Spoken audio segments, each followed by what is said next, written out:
Assalamualaikum warahmatullahi wabarakatuh. Halo teman-teman Miss Fitri di grade 3. Kembali lagi ya bersama Miss Fitri di pembelajaran tematik. Teman-teman, hari ini kita masih belajar di tematik tema 7, perkembangan teknologi. Subtema 3, perkembangan teknologi komunikasi. Pembelajaran 1 sampai 2. Teman-teman grade 3, hari ini apa kabarnya? Semoga teman-teman selalu sehat dan tentunya selalu semangat belajar dari rumah.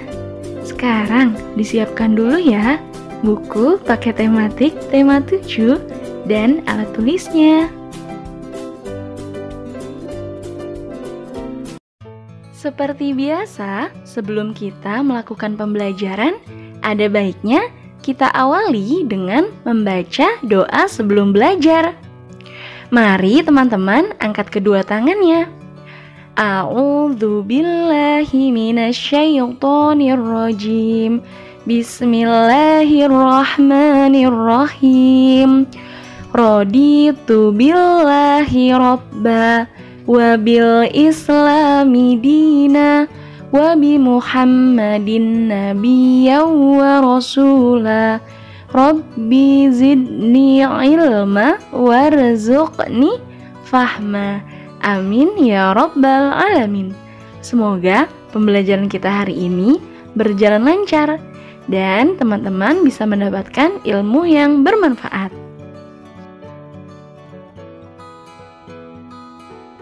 Dibuka bukunya halaman 116. Kita masuk di subtema ketiga, perkembangan teknologi komunikasi. Teman-teman, manusia adalah makhluk sosial. Artinya, setiap orang memerlukan orang lain. Satu orang berhubungan dengan orang lain. Manusia melakukan komunikasi saat bersama-sama. Saat berkomunikasi, kita dapat menyampaikan apa yang diinginkan. Saat berkomunikasi, kita dapat menyampaikan apa yang kita pikirkan. Dahulu, ruang komunikasi manusia amat terbatas. Bersyukurlah, teknologi komunikasi makin berkembang. Kini, kita dapat berkomunikasi dengan siapa saja dan di mana saja. Mari kita pelajari perkembangan teknologi komunikasi agar hidup makin berarti.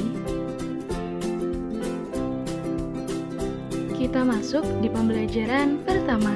Ayo membaca. Sore hari, Dayu dan Lani berkumpul di rumah Siti.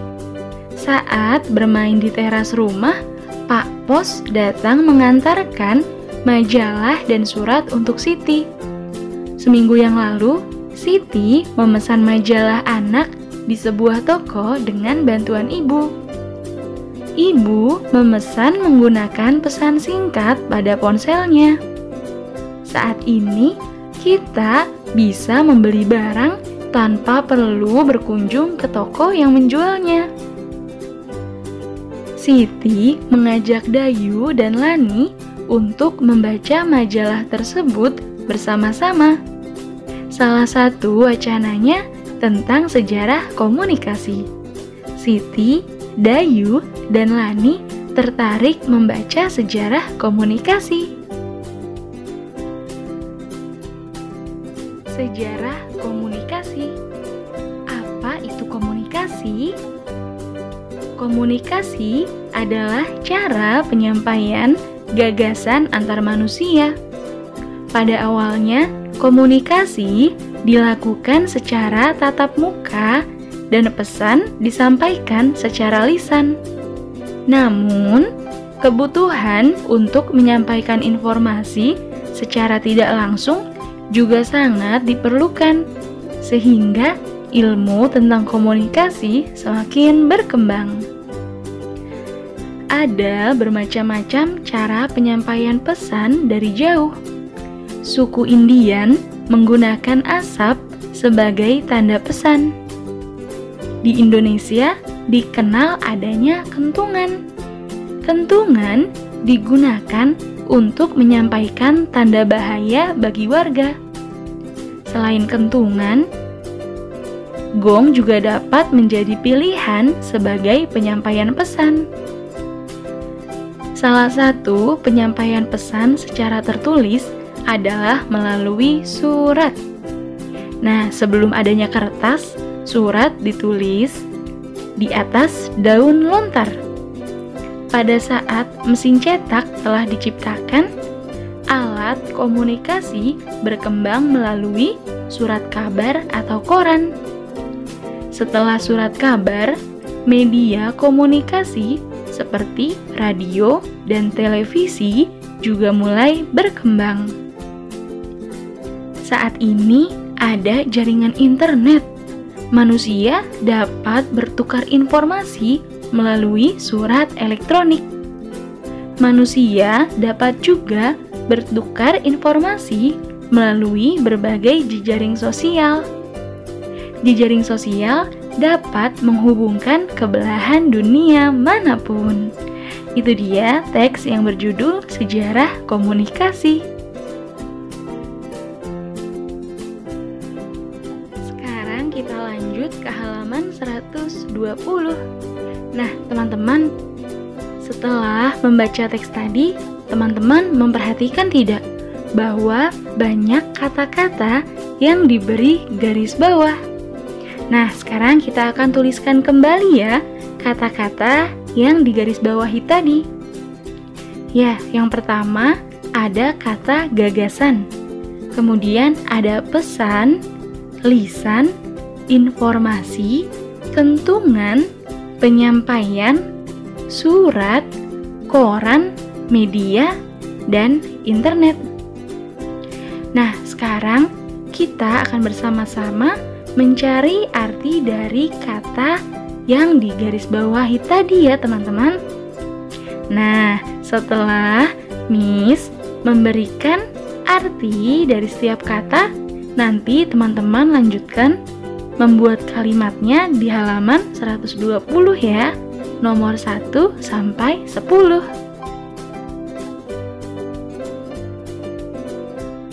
Sekarang Miss akan menjelaskan arti dari setiap kata yang diberi garis bawah tadi. Kata yang pertama ada gagasan, yang memiliki arti hasil pemikiran atau ide. Kata yang kedua ada pesan, artinya perintah, nasihat, permintaan, amanat yang disampaikan lewat orang lain.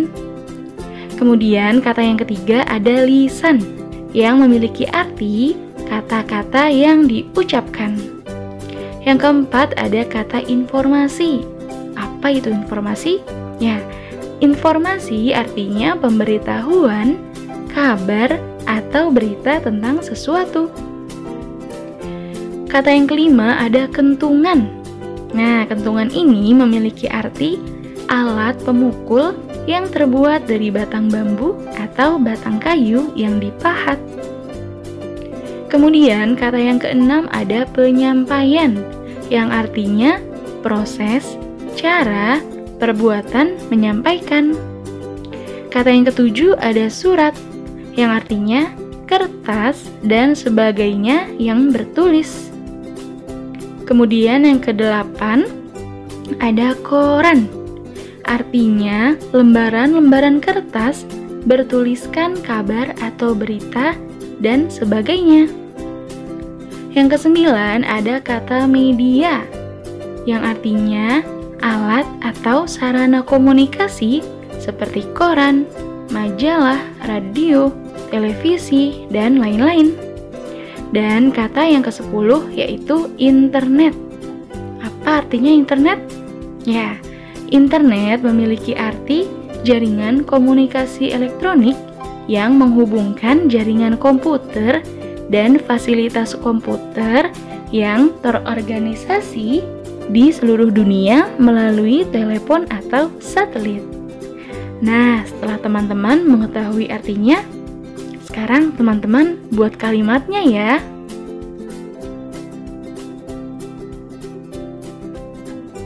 Sekarang Kita lanjut ke halaman 121. Ayo mengamati. Siti mendapat kiriman kartu ucapan terima kasih dari toko majalah yang pernah Siti pesan. Kartu tersebut cantik sekali. Kartu itu disebut kartu pos.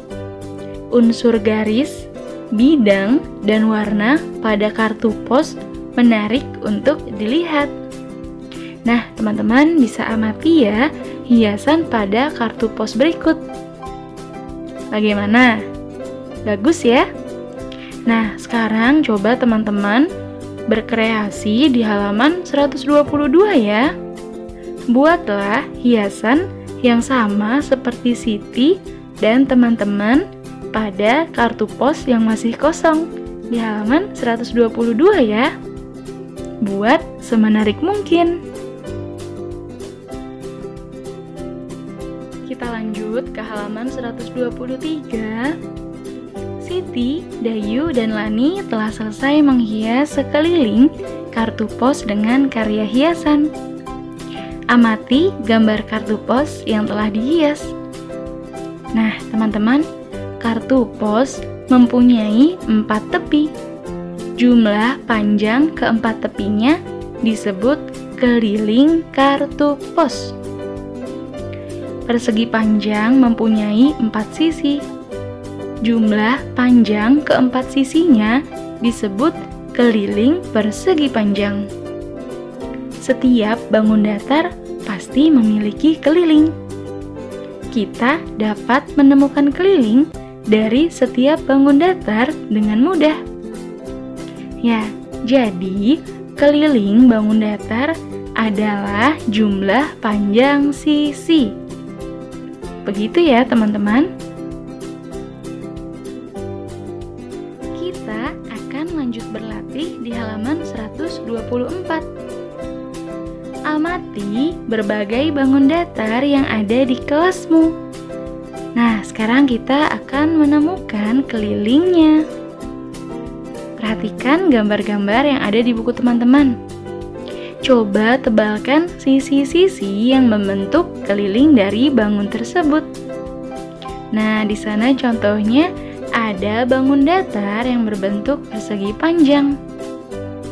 Nah, di sana ditebalkan dengan pensil warna yang berwarna hijau, sehingga membentuk keliling dari bangun tersebut. Nah, sekarang coba teman-teman lanjutkan menebalkan bangun datar yang ada di halaman 124 ya. Teman-teman, sekarang kita masuk di pembelajaran kedua ya. Kita akan membaca sebuah teks. Hari ini cuaca sangat panas. Udin, Beni, dan Edo ingin bermain di kolam renang. Kolam renang tempat mereka bermain cukup aman. Di sekitar kolam terdapat beberapa orang petugas sedang mengawasi anak-anak bermain air. Setiap petugas kolam renang mengalungkan peluit di leher masing-masing. Peluit merupakan salah satu alat komunikasi. Peluit digunakan untuk mengawali atau menghentikan suatu kegiatan. Dengan menggunakan peluit, kita tidak perlu bersuara keras untuk memberi peringatan. Di kolam renang, petugas kolam menggunakan peluit untuk memberi peringatan bahaya. Pemberian peringatan menggunakan peluit merupakan salah satu upaya untuk menjaga keselamatan di kolam renang. Apa saja ya upaya lainnya dalam menjaga keselamatan di kolam renang? Tahukah teman-teman, sebagian besar bumi terdiri atas air. Oleh karena itu, kita harus bersahabat dengan air. Air dapat menjadi kawan maupun lawan. Kita juga perlu memperhatikan keselamatan diri saat berada di dalam air. Saat berada di kolam renang, kita harus memahami berbagai tanda bahaya. Tanda bahaya menyampaikan pesan agar kita hati-hati. Teman-teman, berikut ini adalah tanda-tanda aturan di kolam renang yang perlu teman-teman ketahui. Perhatikan gambarnya ya. Yang pertama, ada tanda kedalaman air. Kemudian yang kedua, ada gambar dilarang mendorong. Kemudian yang ketiga, ada gambar tanda dilarang terjun di kolam dangkal. Nah, kemudian yang keempat, yaitu tanda dilarang berenang sendiri. Dan tanda yang kelima, yaitu dilarang berjalan di tepi kolam renang. Nah, teman-teman, ingat ya, di kolam renang pun kita harus tetap mematuhi peraturan agar keselamatan diri kita dan orang lain pun terjaga. Begitu ya, teman-teman.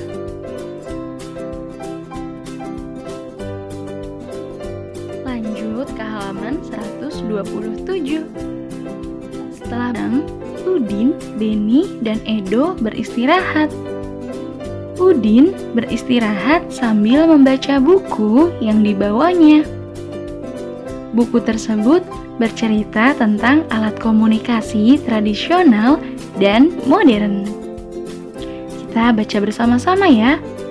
Alat komunikasi tradisional dan modern. Manusia berkomunikasi dengan berbagai cara.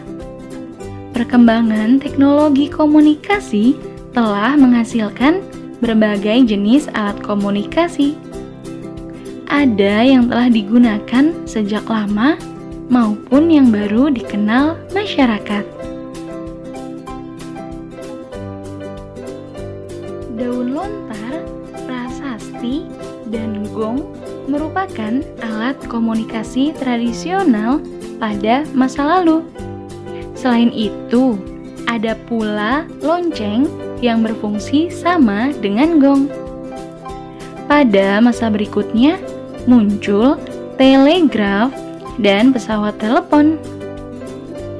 Dengan adanya teknologi, telepon berkembang menjadi telepon genggam atau biasa disebut ponsel. Nah, ponsel merupakan alat komunikasi modern yang terus mengalami pembaruan. Nah, teman-teman, di halaman 128 ini, coba teman-teman kelompokkan alat komunikasi yang terdapat pada teks bacaan tadi. Teman-teman kelompokkan mana yang merupakan alat komunikasi tradisional dan mana yang merupakan alat komunikasi modern.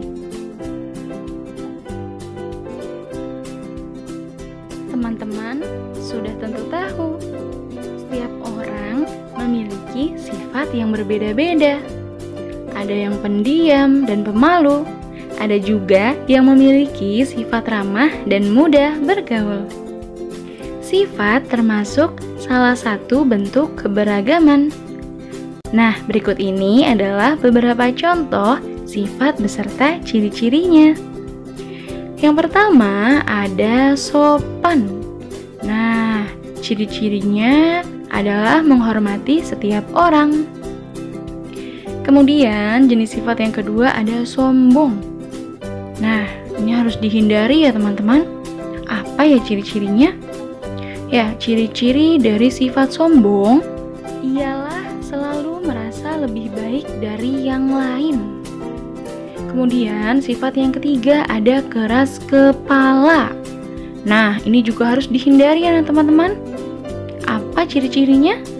Yaitu tidak mau mendengarkan pendapat orang lain. Kemudian sifat yang keempat ada rendah hati. Ya, ciri-ciri dari orang yang rendah hati adalah selalu menghargai orang lain. Dan sifat yang terakhir yaitu ada humoris. Nah, ciri-ciri dari humoris senang membuat suasana riang dan penuh tawa. Ya, tentu saja selain sifat-sifat tadi, masih banyak lagi sifat yang lainnya. Nah, teman-teman, apakah perbedaan sifat pada individu dapat berpengaruh terhadap kegiatan komunikasi? Ya, tentu saja sangat berpengaruh. Sekarang, coba teman-teman amati 5 orang temanmu. Boleh teman di sekolah ataupun teman di rumah. Nah, teman-teman, tentukan aneka sifat dan kebiasaan dari teman-teman kalian ya di halaman 131.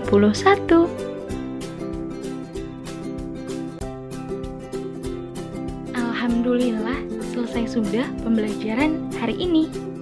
Nah, Miss akan merangkum kembali apa saja yang menjadi tugas teman-teman hari ini. Ya, tugas untuk teman-teman grade 3 yang pertama mengerjakan halaman 120 dan 122. Kemudian, mengerjakan halaman 124 dan 128. Dan yang terakhir, mengerjakan halaman 131. Semangat ya teman-teman Miss Fitri. Terima kasih teman-teman grade 3 telah menyimak materi pembelajaran dari Miss Fitri pada hari ini. Nah, jika ada yang ingin ditanyakan, bisa langsung menghubungi Miss Fitri ya. Dan untuk tugasnya, jika sudah selesai, juga bisa langsung report melalui WA Miss Fitri. Oke teman-teman, saya Hamdalah untuk pembelajaran hari ini. Alhamdulillahirabbil alamin. Miss akhiri ya. Terima kasih. Wassalamualaikum warahmatullahi wabarakatuh. Bye bye teman-teman.